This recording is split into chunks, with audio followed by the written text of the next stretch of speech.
بسم اللہ الرحمن الرحیم۔ السلام علیکم۔ پروگرام الکلام میں خوش آمدید۔ میں ہوں آپ کا میزبان محمد شعیب رضا۔ ناظرین کرام، پروگرام کے پہلے حصہ میں ہم قرآن کریم کی کچھ آیات کو سمجھنے کی کوشش کرتے ہیں اور دوسرے حصہ میں اپنے عہد کے نمائندہ سیاسی، سماجی، مذہبی موضوعات پر پیدا ہونے والے سوالات کے جوابات ایک نئے نقطہ نظر سے جاننے کی کوشش کرتے ہیں۔ حسب سابق ہمارے ساتھ شریک گفتگو ہیں جناب محمد امانت رسول صاحب۔ امانت صاحب، بہت شکریہ آپ کے وقت کا، خوش آمدید۔ میری معاملت کے لیے موجود ہیں شارق رسول۔ شارق، تھینک یو سو مچ۔ ناظرین کرام، آپ کی اسکرین پہ ہمارا واٹس ایپ نمبر آ رہا ہوگا، آپ اپنے سوالات ہمیں بھیج سکتے ہیں، ہم آپ کے سوالات کو ضرور ایڈریس کریں گے۔ امانت صاحب، ہم گفتگو کر رہے تھے سورۃ الاعراف، اور سورۃ الاعراف میں مختلف انبیاء کا ذکر ہوا، موسیٰ علیہ السلام کا ذکر ہوا، اور پھر کچھ نصیحت آموز آیات، نصیحت میں مبنی آیات ہمارے سامنے آئیں۔ آج ہم نے آیت نمبر 170 سے اپنی گفتگو کا آغاز کرنا ہے۔ اپنی گفتگو شروع کیجیے گا۔ بسم اللہ الرحمن الرحیم۔ شعیب صاحب، سب سے پہلے تو آیت نمبر 169 اس کا پس منظر بیان میں کر دوں، اس لیے کہ اگر کل کسی نے ہمارا پروگرام نہیں دیکھا تو انہیں یہ معلوم ہو جائے کہ ہم کس پس منظر میں بات کر رہے ہیں۔ گفتگو کر رہے ہیں، بالکل صحیح۔ اللہ سبحانہ و تعالیٰ نے جو آیت نمبر 169 ہے، اس میں یہ بیان فرمایا ہے کہ انبیاء علیہ السلام کے بعد اور صحابہ یعنی جماعت مسلمین، مومنین، ان کے بعد جو پھر اولادیں آتی ہیں، نسل آتی ہے، تو وہ کئی دفعہ تو اپنے آباء و اجداد کے دین حق کے پیروکار ہوتے ہیں، ٹھیک ہے، اور ایسا بھی ہو جاتا ہے کہ وہ دین حق کے صرف نام لیوا رہ جاتے ہیں، لیکن ان کے اپنے جو فرقے اور مسلک اور جو مذہب انہوں نے بنائے ہوتے ہیں، تشکیل دیے ہوتے ہیں اور وضع کیے ہوتے ہیں، وہ انہی کا ہی پرچار کرتے رہتے ہیں۔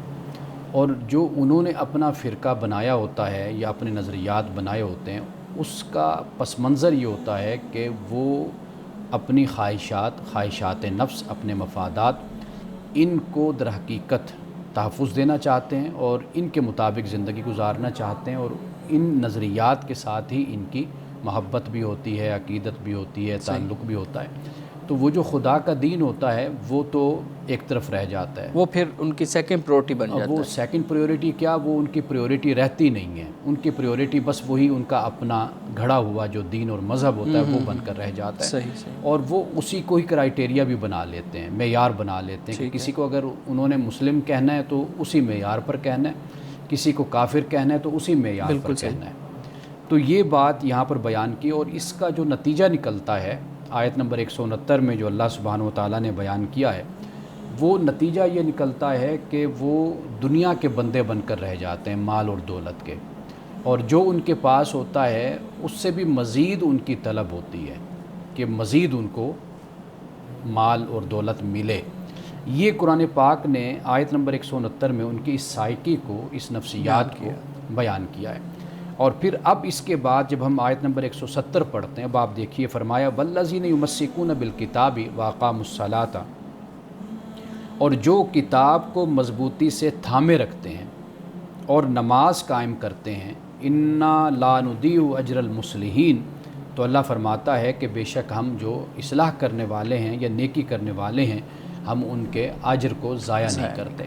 یعنی یہ معلوم ہوتا ہے کہ بے شک یا گزرا زمانہ ہو جاتا ہے اور نسلیں تباہ و برباد ہو جاتی ہیں اخلاقی حوالے سے، دینی حوالے سے، لیکن بہرحال پھر بھی کچھ لوگ ان میں ایسے ہوتے ہیں جو کتاب کو تھامے رکھتے ہیں اور جو نماز کو قائم کرتے ہیں۔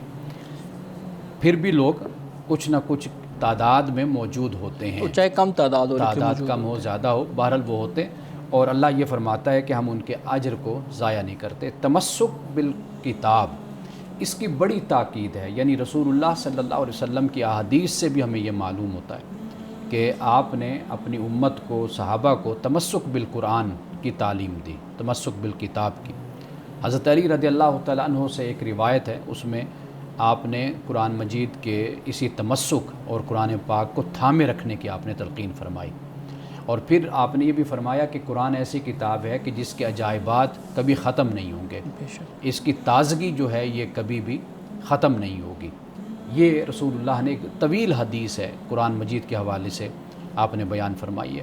اصل قرآن ہی ہے وَاعْتَصِمُوا بِحَبْلِ اللَّهِ جَمِيعًا وَلَا تَفَرَّقُوا، کہ اللہ کی رسی کو مضبوطی سے تھامے رکھو۔ تو یہ رسی کیا ہے؟ یہ قرآن مجید ہے، وَلَا تَفَرَّقُوا، اور تم تفرقے میں نہ پڑو۔ تو یہ اصل دین وہی ہے، یعنی قرآن، اللہ کی کتاب، وہ باقی رہ جاتی ہے۔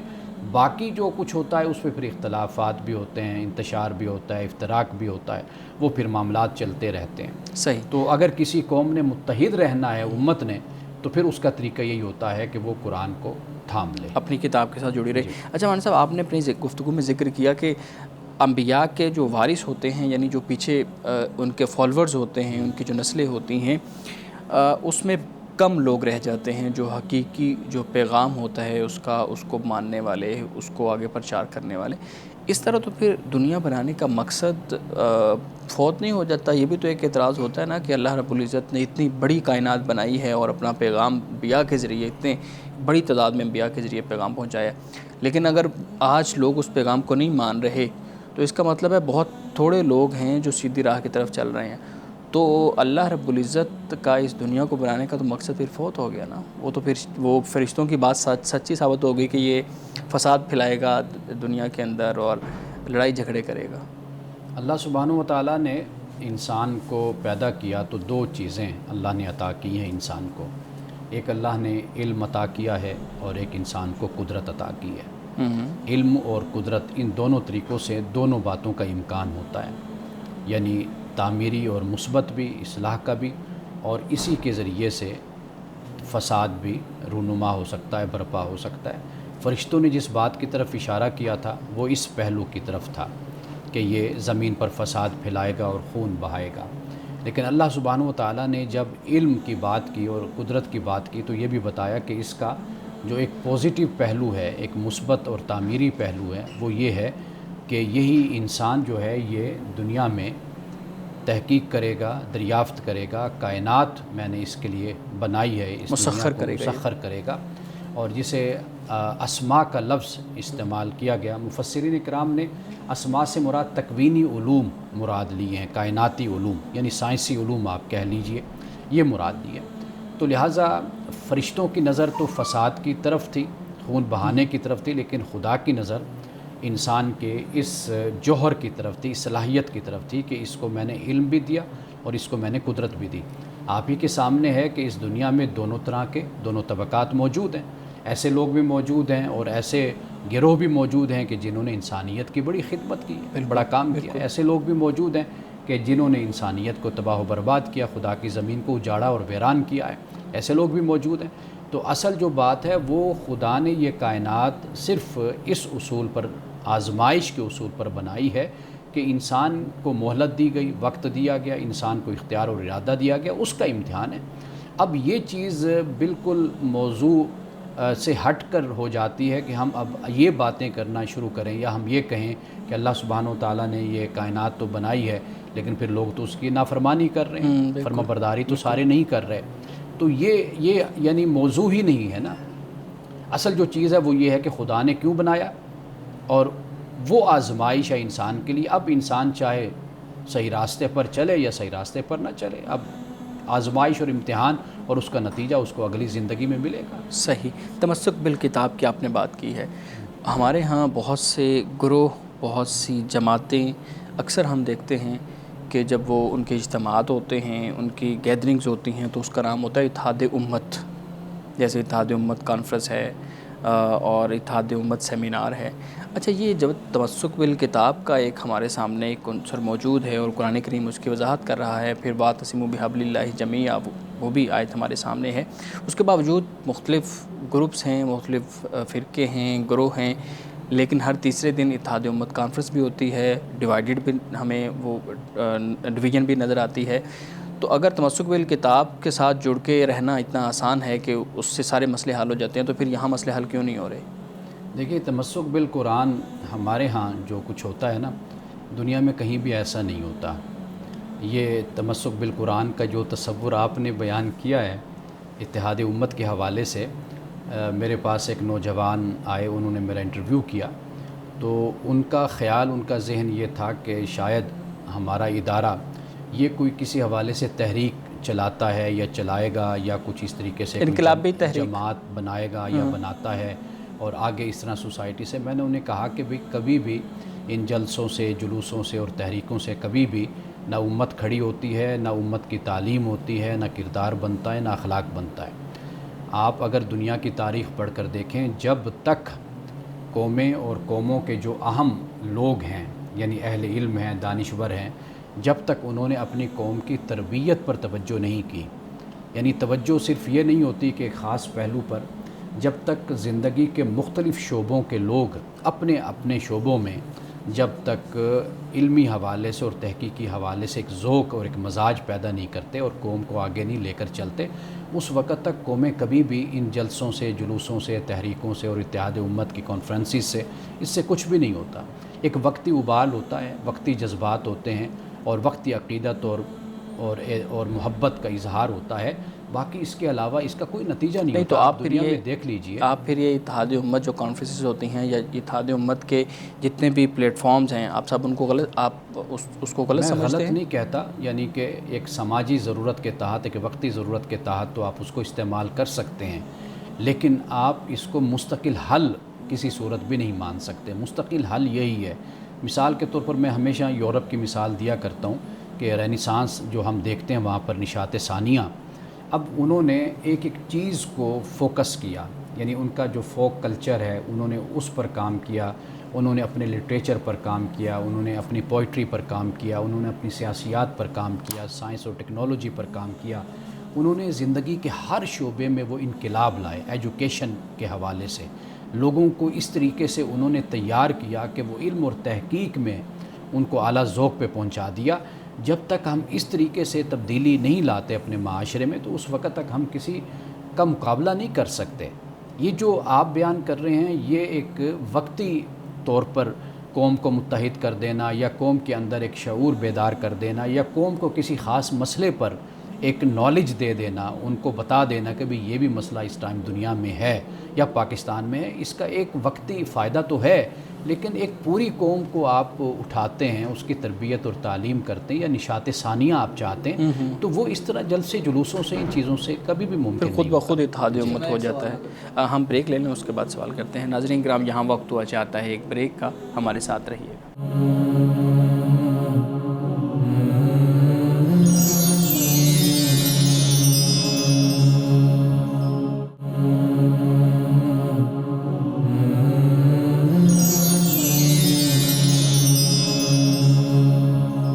ویلکم بیک ناظرین. جی شارق، آپ سوال کرنا چاہ رہے ہیں. آپ نے بات کی تھی کہ ہر معاشرے میں دو طبقات ہوتے ہیں. ایک وہ طبقہ ہوتا ہے جو دین کو برقرار رکھتا ہے اور ایک وہ طبقہ ہوتا ہے جو دین سے انحراف کر لیتا ہے. لیکن اللہ تعالیٰ نے ہی قرآن میں فرمایا ہے کہ اس نے جو انسان میں دین فطرت ودیت کر دی ہے. تو پھر کیوں ایک طبقہ دین سے انحراف کرتا ہے اور دین کو ایک طبقہ برقرار رکھتا ہے؟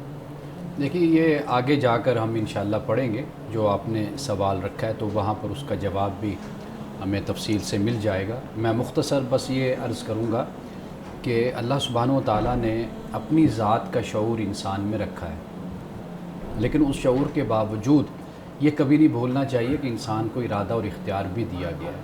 اس کے ساتھ اس کا نفس بھی ہے، اس کے ساتھ اس کی خواہشات بھی ہیں، اس کے ساتھ لالچ، حرص، طمع، یہ سب کچھ لگا ہوا ہے.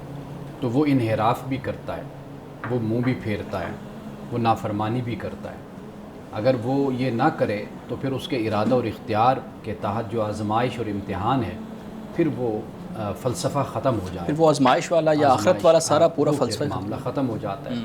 تو لہٰذا فطرت جو ہے اس میں یہ شعور اور یہ اچھائی، یہ سب کچھ اللہ نے رکھی ہے، خیر و شر کا شعور، لیکن اس کے باوجود بھی انسان اس کے خلاف چلتا ہے. صحیح. جی مان سبق لیا پڑھیے گا. اس سے آگے اللہ پاک فرماتا ہے کہ وَإِذْ نَتَقْنَا الْجَبَلَ فَوْقَهُمْ، اور جب ہم نے پہاڑ کو ان کے اوپر اٹھایا، كَأَنَّهُ ظُلَّةٌ، گویا کہ وہ سایہ ہے، سائبان ہے، وَظَنُّوا أَنَّهُ وَاقِعٌ بِهِمْ، اور انہوں نے گمان کیا کہ وہ پہاڑ ان پر گرنے والا ہے. خُذُوا مَا آتَيْنَاكُمْ بِقُوَّةٍ وَاذْكُرُوا مَا فِيهِ لَعَلَّكُمْ تَتَّقُونَ، فرمایا کہ پکڑو اس کو جو ہم نے تمہیں دیا قوت کے ساتھ، اور یاد رکھو جو اس میں ہے، یعنی جو تمہیں تختیاں دی ہیں، جو عہد نامہ تمہیں دیا ہے، تو جو اس میں لکھا ہو وہ تم یاد رکھو تاکہ تم بچو، تاکہ تم تقوی اختیار کرو۔ اب یہاں پر جو یہ ہے نا کہ پہاڑ ایسے لگا کہ ان پر گرنے والا ہے، یہ در حقیقت جو اللہ کے ساتھ عہد نامہ ہے، عہد ہے، یہ اس کے بارے میں بتایا جا رہا ہے کہ بھئی ان کو یہ پتہ چل جائے کہ یہ کوئی معمولی بات نہیں ہے خدا کی طرف سے۔ یعنی یہ جو اس وقت انوائرمنٹ ایک بنایا اللہ سبحانہ و تعالیٰ نے، وہ اس لیے تھا کہ تاکہ ان کو اللہ تعالیٰ کی جلالت، اللہ کا روب، اللہ کا اختیار اور اس کی قوت اور قدرت کا بھی اندازہ ہو، اور یہ بھی معلوم ہو جائے کہ ہم کسی معمولی ہستی کے ساتھ کوئی عہد نہیں کر رہے، یہ رب ذوالجلال کے ساتھ ہم عہد کر رہے ہیں، تو لہٰذا ہمیں اس کا خیال رکھنا ہے اور اس کو پورا کرنا ہے ہمیں۔ صحیح۔ اچھا مولانا صاحب، مجھے اگر اجازت دیں تو پچھلی آیت کے اندر ایک سوال تھا، وہ میں ضرور پوچھ لوں آپ سے۔ انا لا نضیع اجر المحسنین، جی، یہ بات ہو رہی تھی کہ جو اچھے لوگ ہیں، محسنین ہیں، ان کا اجر اللہ مصلحین، ان کا اجر مصلحین کا اللہ رب العزت ضائع نہیں کرتے۔ اصلاح کرنے والے، سماجی خدمت کے مختلف پروگراموں کو چلانے والے ہم دیکھتے ہیں اپنے معاشرے میں، ہمارے بھی کئی دوست احباب ایسے ہیں جو مسلم بھی ہیں، غیر مسلم بھی ہیں، یعنی اس عقیدے کو ماننے والے نہیں ہیں جس عقیدے کو ہم مانتے ہیں۔ تو اس صورت میں اگر مختلف لوگ ایک ہی طرح کا سماجی خدمت کا کام کرتے ہیں تو پھر ان کے اجر کا کیا معاملہ ہوگا؟ ہمارے ہاں اس پہ بہت زیادہ اختلاف ہے کہ نہیں، ان کو اجر نہیں مل سکتا، ایک جو مسلم ہے اس کو اجر مل جائے گا، حالانکہ کام تو دونوں ایک ہی طرح کا کر رہے ہیں اور اشتراک کے ساتھ کام کر رہے ہیں، دونوں کی کنٹریبیوشن ایک ہی طرح کی ہیں۔ اللہ سبحانہ و تعالیٰ کسی کے نیکی کو، کسی کے اچھے کام کو ضائع نہیں کرتا۔ اب معاملہ یہ ہے کہ ہر انسان پر ڈیپینڈ کرتا ہے کہ وہ کس سطح پہ کھڑے ہو کر اس کام کو سر انجام دیتا ہے۔ یہ خالصتاً اللہ سبحانہ و تعالیٰ کے اختیار سے اور اس کی ذات سے متعلق معاملہ ہے، اور ہر شخص کا جو معاملہ ہے وہ بالکل مختلف ہوتا ہے، ہم نہیں جانتے، چونکہ اس کا تعلق ایمان کے ساتھ ہے، اور ایمان کا تعلق باطن کے ساتھ ہے، ظاہر کے ساتھ نہیں ہے۔ ظاہر کے ساتھ اسلام کا تعلق ہے، اب وہ ایمان کی کس حالت پر ہے، کس کیفیت پر ہے اور کس سطح پر ہے، یہ اللہ سبحانہ و تعالیٰ اس کو بہتر جانتا ہے۔ تو لہٰذا ہم یہاں پہ صرف اتنا یقین رکھتے ہیں اور ہمیں ماننا چاہیے کہ اگر کسی شخص نے کوئی اچھا کام کیا ہے، اللہ سبحانہ و تعالیٰ اس کو کسی نہ کسی سطح پر ضرور اس کا اجر اور اس کا بدلہ اللہ تعالیٰ اس کو عطا فرمائے گا۔ اصلاح معاشرہ میں نیت کا کیا رول ہے؟ کیونکہ ہم دیکھتے ہیں کچھ لوگ اصلاح معاشرہ کی ذمہ داری نبھاتے ہیں، لیکن اس کے لیے ان کو فنڈز ملتے ہیں، پیسے ملتے ہیں، تو نیت کا کتنا عمل دخل ہے اصلاح معاشرہ میں؟ کیا اجر جو ہے حاصل کرنے کے لیے ضروری ہے کہ اصلاح معاشرہ میں نیت ضروری ہو، یا پھر ہم ویسے بھی کوئی بھی عمل ہو اس میں نیت کا درست ہونا یہ ضروری ہے؟ ہمارے ہاں یہ معاملہ کم دیکھا جاتا ہے کہ جو نیت ہے اللہ کے ہاں اصل اس کا اجر ہے۔ یعنی مثال کے طور پر ایک حدیث میں ہمیں یہ معلوم ہوتا ہے کہ ایک عالم ہے، یعنی قاری ہے دین قرآن کا، کتاب کا، اور ایک ایسا شخص ہے کہ جو سخی ہے، سخاوت کرنے والا ہے، اور ایک شخص ایسا ہے کہ جو جہاد کرنے والا ہے، مجاہد ہے۔ اب یہ تینوں لوگ جب قیامت کے دن اللہ کی بارگاہ میں پہنچیں گے تو ان تینوں کا جو معاملہ ہوگا وہ نتیجتاً جہنم ہوگا کہ یہ جہنم میں ڈالے جائیں۔ کیوں؟ جب وہ پوچھیں گے یا اللہ ہم نے تو یہ سب کچھ کیا، تو اللہ فرمائے گا تم نے دنیا کی خاطر کیا تھا، یعنی تمہاری نیت یہ تھی کہ لوگ مجھے عالم کہیں، مجھے قاری کہیں، اور ایک سخی ہے وہ تمہیں اس لیے کہ لوگ تمہاری عزت کریں کہ تم بڑی سخاوت کرنے والے ہو، جہاد کرنے والا کہ بھائی اس لیے کہ تم نے اپنے آپ اپنی بہادری اور شجاعت دکھانے کے لیے تم نے یہ سب کچھ کیا تھا۔ تو لہٰذا نیت بہت اہم ہوتی ہے۔ لیکن امان صاحب، یہ جو آپ کی بات اگر کمپلیٹ ہو گئی ہے تو میں یہ جو لوگ مختلف آرگنائزیشنز کے اندر، نان پروفٹ آرگنائزیشنز کے اندر کام کر رہے ہوتے ہیں، اب ان کو فنڈ مل رہا ہوتا ہے، جیسے شاعری کہہ رہے تھے کہ ان کو فنڈ مل رہا ہے، اب وہ ایک طرف تو وہ ہو سکتا ہے کہ وہ ملازمت وہاں پہ کرتے ہوں، ٹھیک ہے، انہوں نے اپنی ملازمت کرنی ہے، ایک ٹائم پیریڈ وہاں گزارنا ہے، وہ کام کرنا ہے، لیکن دوسری طرف یہ بھی تو ہوتا ہے کہ سماجی خدمت کے لیے جو پیسہ ملا ہوا ہے اس کے لیے آرگنائزیشن اسٹرینتھن کرنے کے لیے وہ پورا ایک بجٹ رکھ لیتے ہیں، اپنے مالی فوائد کے لیے بجٹ رکھ لیتے ہیں، تو یہ دونوں چیزیں ساتھ چل رہی ہوتی ہیں، لیکن اس کے ساتھ ساتھ ان کی یہ نیت نہیں ہوتی کہ ہم اس سے کسی کو نقصان پہنچائیں گے یا صرف مالی فائدہ ہوگا، وہ کہیں نہ کہیں لوگوں کی خدمت کے لیے بھی پیسہ استعمال ہو رہا ہوتا ہے اور ان کے اپنی ذات کے لیے بھی استعمال ہو رہا ہوتا ہے، تو یہاں پہ بھی پھر نیت کا ہی یعنی اس طرح سے تصور کیا جائے گا۔ وسیلہ جو ہوتا ہے یہ بہت ضروری ہوتا ہے، انسان دنیا میں کوئی بھی کام کرنا چاہتا ہے، وہ ایجوکیشن کا کام ہو، وہ ویلفیئر کا کام ہو، کوئی بھی کام ہوگا تو واضح بات ہے وسائل ہونا ضروری ہے۔ نیت ایک بڑی مختلف چیز ہو جاتی ہے کہ انسان جو بھی کرتا ہے وہ اچھے ارادے سے کر رہا ہے، اس کا مقصد کوئی اپنی خواہش نفس نہیں ہے، اس کا ارادہ، اس کا مقصد یہ ہے کہ میں مخلوق خدا کی خدمت کروں، اچھے کام کروں۔ یہ جذبہ اور یہ احساس اور یہ نیت یہ در حقیقت اللہ کے ہاں قابل قبول ہوتا ہے۔ باقی جو معاملات ہیں اپنے لیے دوسرے کے لیے تو واضح بات ہے کہ جو شخص اپنے 24 گھنٹے دیتا ہے ایک مشن کے لیے، ایک مقصد کے لیے، تو ایک جائز حد تک تو اس کا یہ حق بنتا ہے کہ وہ اس میں سے اپنی ضرورت کے لیے لے سکتا ہے۔ لیکن اگر وہ اس میں کرپشن کرتا ہے، بدعنوانی کرتا ہے، جھوٹ بولتا ہے اور جھوٹ بول کر اپنا سودا اور اپنی چیز کو بیچتا ہے، یہ طریقہ کار غلط ہے۔ اس کا انسان اللہ کی بارگاہ میں بھی جواب دے، اور دنیا میں اگر پکڑا جاتا ہے تو واضح بات ہے کہ اس سے پوچھا جائے گا۔ ہمارے ہاں کہا جاتا ہے کہ اگر اصلاح معاشرہ کا کام نبھانا ہے تو اس کے لیے جو ہے وہ نیت ہونی چاہیے، اگر نیکی حاصل کرنی ہے۔ لیکن خالی نیت، خالی ارادے سے تو کچھ نہیں ہوگا، آپ کو فنڈز بھی چاہیے، آپ کو ذرائع بھی چاہیے۔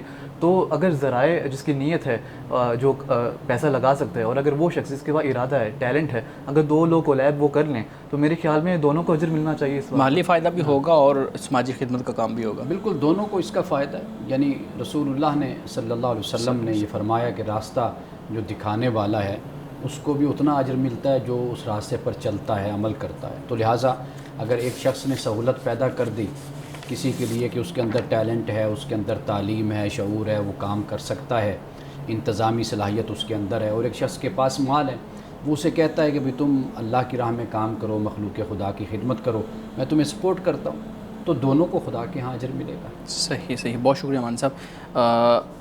ہم کچھ ناظرین کے سوالات بھی ہیں، ان کی طرف آتے ہیں۔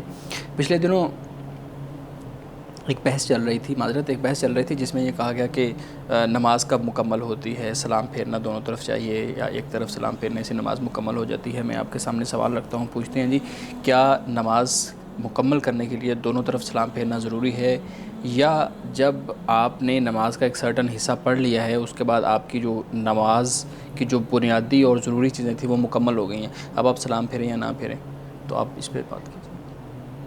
فقہائے احناف کے نزدیک تو یہ واجب ہے سلام پھیرنا، احناف کے ہاں واجب ہے۔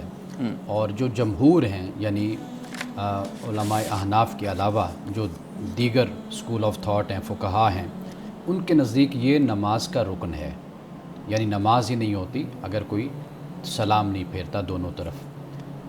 اور اس میں فرق آپ سمجھ لیجئے کہ فقہائے احناف جب اس کو واجب کہتے ہیں نا، اس سے مراد یہ ہوتا ہے کہ مثال کے طور پر ایک شخص نے ایک طرف سلام پھیر لیا، دوسری طرف سلام نہیں پھیرا، ٹھیک، اب جب تک وقت ہے اس نماز کا تو اس پر واجب ہے واجب الاعادہ، یعنی اب اس پر واجب ہے کہ وہ نماز دوبارہ لوٹائے گا، دوبارہ لوٹائے پڑے گا۔ گا۔ اگر وہ نہیں لوٹاتا، وقت گزر گیا ہے، تو اب وہ نہ لوٹائے، اب وہ استغفار کر لے، توبہ کرے، اللہ تعالیٰ معاف کرنے والا، یہ واجب کی صورت بن جاتی ہے۔ لیکن جب ہم رکن کہتے ہیں تو اس سے مراد یہ ہوتا ہے کہ سرے سے نماز ہی نہیں ہوئی۔ یہ جمہور کا نقطہ نظر یہ ہے، یعنی فقہائے احناف کے مقابلے میں جو بقیہ جتنے بھی مسالک ہیں، جتنے بھی مکاتب فکر ہیں اور جتنے بھی اسکول آف تھاٹ ہیں، ان کا نقطہ نظر یہی ہے کہ یہ نماز کا رکن ہے، اگر یہ نہیں ہوا تو پھر نماز نہیں ہوئی، دوبارہ پڑھنا پڑے گا۔ ناظرین کرام، یہاں وقت ہوا چاہتا ہے ایک بریک کا، ہمارے ساتھ رہیے گا۔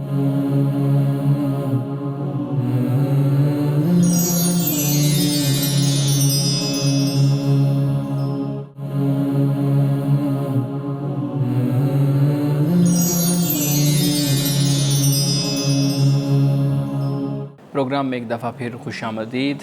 امان صاحب، ہم ناظرین کے سوالات لے رہے تھے، پوچھتے ہیں جی، خدا کا شارک سے قریب ہونا کیسے ممکن ہے؟ اور پھر دوسری صورت یہ بھی کہ خدا کی آنکھیں ہمیں دیکھ رہی ہیں، تو یہ ممکن کیسے ہے؟ اور اگر آپ مجھے اجازت دیں تو قرآن پاک میں ایک تیسری جگہ بھی ہے نا، صبغۃ اللہ، جہاں پہ وہ لفظ استعمال ہوا، اس کا کیا مطلب ہے؟ یعنی ان تینوں چیزوں کا مطلب بتائیے۔ ایک تو آپ نے پوچھا خدا کا شارک سے قریب ہونا، اقرب الیہ من حبل الورید، بالکل، ایک تو یہ ہو گیا۔ دوسرا ہے لا تدرک الابصار وهو یدرک الابصار، اور تیسرا آپ نے کہا صبغۃ اللہ۔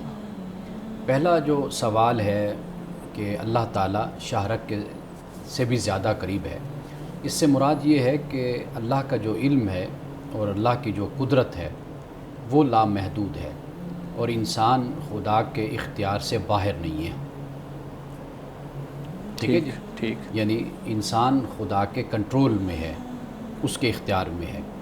خدا کا جو علم ہے، خدا کی جو قدرت ہے، اس سے انسان کبھی بھی باہر نہیں جا سکتا. صحیح. اور جہاں تک بات ہے لا تدرک الابصار وهو یدرک الابصار، تو اس سے بھی مراد یہی ہے کہ اللہ سبحانہ و تعالیٰ کی وہ آنکھیں نہیں اللہ کا ادراک کر سکتی. یعنی اس کی ذات لامحدود ہے. وہ ایسی ہستی نہیں ہے کہ جسے آپ دیکھ سکیں، کیونکہ ہم جب کسی چیز کو دیکھتے ہیں نا تو اس کی ابتدا اور اس کی انتہا ہوتی ہے. بالکل بالکل. ہم کسی وجود کو دیکھتے ہیں تو اس کا طول و عرض ہوتا ہے، تو لیکن خدا کی ذات اس سے بلند ہے، ماورا ہے، وہ لامحدود ہے. تو لہٰذا ہماری آنکھیں اس کا ادراک نہیں کر سکتی. اب دیکھنے سے مراد صرف یہ نہیں ہوتا، یعنی اس سے مراد ہے کہ سمجھنا، اور اس سے مراد ہے علم. یہ وہ چیز ہے یا احاطہ، یہ خدا کی ذات کا نہیں ہم کر سکتے. وَهُوَ يُدْرِكُ الْأَبْصَارَ، لیکن وہ ہماری آنکھوں کو، ہمارے علم کو، ہمارے سمجھنے کو، وہ ہر چیز کو، وہ اس کا ادراک وہ کر لیتا ہے. وہ اس کے کنٹرول میں ہے، اس کے اختیار میں ہے، وہ اس کے احاطے میں ہے، وہ اس سے باہر نہیں جا سکتا. ٹھیک ہے. ٹھیک ہے. آخری حصہ. اور جہاں تک صبغۃ اللہ ہے، صبغہ اصل میں رنگ کو کہتے ہیں. چونکہ آپ دیکھتے ہیں کہ مختلف مذاہب میں یہ جو صبغہ ہے، رنگ ہے، یہ ان کے ہاں بڑا استعمال، جیسے بپتسمہ کا تصور کرسچینٹی مسیحیت میں ہے. یا ہم یہ دیکھتے ہیں کہ مختلف رنگ کے کپڑے پہنے جاتے ہیں، مختلف رنگ کے جبے بھی ہوتے ہیں، مختلف رنگ کے دستاریں بھی ہوتے ہیں، اور مختلف رنگ استعمال کیے جاتے ہیں. جیسے آپ ہندو مذہب میں دیکھتے ہیں کہ وہاں پر وہ ہولی مناتے ہیں تو وہ رنگ استعمال کرتے ہیں. تو اللہ سبحانہ و تعالیٰ نے در حقیقت جو صبغہ فرمایا کہ اللہ کا جو رنگ ہے وہ من احسن من اللہ صبغہ، سب سے عمدہ اور سب سے اچھا جو رنگ ہے وہ اللہ کا رنگ ہے. وہ کیا ہے؟ وہ دین ہے جو اللہ تعالیٰ نے حضرت ابراہیم علیہ السلام کے ذریعے سے ہمیں دیا. تو یہاں پر جب صبغہ کا لفظ فرمایا، اس سے مراد یہ ہے کہ جو تم انسانوں نے اپنے اپنے رنگ بنائے ہوئے ہیں نا، وہ عقیدے کا رنگ ہے، وہ مذہب کا رنگ ہے، وہ تمہارے لباس کا. چونکہ جب رنگ کی بات کی جاتی ہے نا، بہت آسانی سے بات سمجھ آ جاتی ہے. بالکل بالکل. لباس کے حوالے سے، دستار کے حوالے سے، اور یہ جو مذہبی رنگ ہم اس کا ادراک کر رہے ہوتے ہیں، اختیار کرتے ہیں. آپ خود مسلمانوں میں دیکھ لیجئے کتنے رنگ آپ کو نظر آئیں گے. یہ کیا ہے؟ یہ اپنے اپنے مسالک کہہ لیجئے، اپنے اپنے فرقے کہہ لیجئے، یا مختلف جماعتیں اور گروہ ان کی نشانیاں اور علامات بن جاتی ہیں. تو یہ وہ چیز ہے. لیکن اللہ کہتا ہے کہ اصل جو رنگ ہے جو خدا نے تمہیں دیا وہ اس کا دین ہے، وہ سب سے بہترین رنگ ہے. اس کو تم اختیار کرنے کی کوشش کیا کرو، وہ اصل رنگ ہے. باقی جتنے رنگ ہیں ان کی کوئی اہمیت نہیں ہے. اس سے مجھے یاد آیا ایک بات میں آپ سے پوچھ بھی لوں گا. جو ہمارے ہاں سبز رنگ کو خاص اہمیت حاصل ہے اور اس کا تعلق جوڑا جاتا ہے رسول اللہ صلی اللہ علیہ وآلہ وسلم کے روزہ اقدس کے ساتھ، اس کلر کی ایفیلیشن بنائی جاتی ہے، اور اس کی بنیاد پہ پھر اس رنگ کو تھوڑا مقدس بھی سمجھ لیا جاتا ہے. کیا سبز رنگ کی کوئی اہمیت اسلام بیان کرتا ہے؟ دیکھیے، یہ سبز رنگ صرف اس لیے ہوتا ہے کہ گرینری ہے. حدیثوں میں بھی گرینری آپ کی آنکھوں کے لیے اچھی، آپ دیکھتے ہیں تو آپ کو بھلا لگتا ہے. اور قدرت کا رنگ بھی گرین ہی ہوتا ہے. قرآن مجید نے بھی اس کو بیان کیا ہے. یعنی یہ جو رنگ ہے نا، گرین، سبز جو رنگ ہے، یہ رنگ ایسا ہے کہ جو انسان کی جو طبیعت ہے، اس کا جو مزاج ہے، اس پر اس کے مثبت اثرات ہوتے ہیں. یعنی آپ گرینری کو پسند کرتے ہیں، گھاس ہے، درخت ہیں، اور جب یہ چیزیں اپنے شباب پر ہوتی ہیں، اپنے عروج پر ہوتی ہیں، تو یہ گرین ہی ہوتی ہیں نا، سبز ہوتی ہیں، اور خوبصورت ماحول ہوتا ہے، خوبصورت ماحول لگتا ہے. تو یہ ایک آپ پہلو سامنے رکھ لیجئے. باقی جہاں تک یہ ہے کہ رسول اللہ صلی اللہ علیہ وسلم نے کیا آپ نے زیب تن فرمایا، تو جہاں تک میرا مطالعہ ہے تو سبز کا ذکر تو کہیں پر نہیں آتا. ہاں، آپ نے سنہری کا ذکر آ جاتا ہے، جیسے براؤن ہم کہتے ہیں، یا بلیک کا بھی آتا ہے، یا وائٹ کا بھی آتا ہے. یہ رنگ تو ہم نے پڑھے ہیں.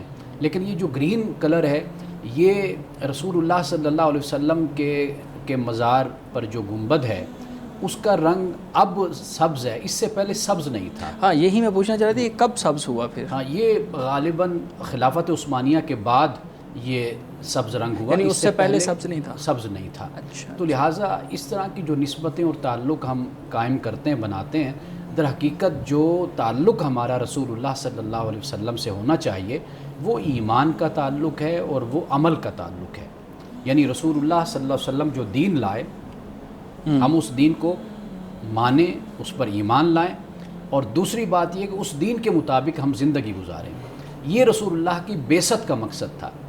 یہ ہرگز مقصد نہیں تھا کہ ہم اپنے لباس میں، اپنی ٹوپیوں میں، دستاروں میں ہم اس طرح کا کلر اور اس طرح کا رنگ ہم اختیار کرنے کی کوشش کریں۔ ٹھیک ہے، ایک محبت کا اظہار ہوتا ہے کہ رسول اللہ نے کیا لباس پہنا، آپ کے نالین جوتے آپ کے کون سے ہوتے تھے، کیا آپ پہنا کرتے تھے، یا آپ اپنے سر پر کیا رکھا کرتے تھے، دستار تھی، ٹوپی تھی، کیا چیز تھی، وہ ایک علیحدہ بات ہے۔ لیکن اس کو اس طرح اختیار کر لینا کہ یہ غالب ہو جائے اور جو اصل دین کی تعلیم ہے اور جو دین رسول اللہ لائے وہ مغلوب ہو جائے، وہ دوسرے نمبر پر آ جائے، تو یہ رویہ درست نہیں۔ اچھا، یہ بتا دیں کہ کیا آپ کے علم میں ہے کہ یہ سب سے پہلے کون سا رنگ تھا؟ کوئی رنگ تھا بھی یا نہیں تھا؟ نہیں، سب اس سے پہلے رنگ تھا غالباً، وہ یا تو وائٹ تھا یا وہ براؤن رنگ تھا، یعنی یہی رنگ تھا۔ اس کے علاوہ یعنی یہ بعد میں پھر گرین یہ سب رنگ۔ ٹھیک ٹھیک۔ ناظرین کرام، گفتگو ابھی جاری ہے، یہاں وقت ہوا چاہتا ہے ایک بریک کا، ہمارے ساتھ رہیے۔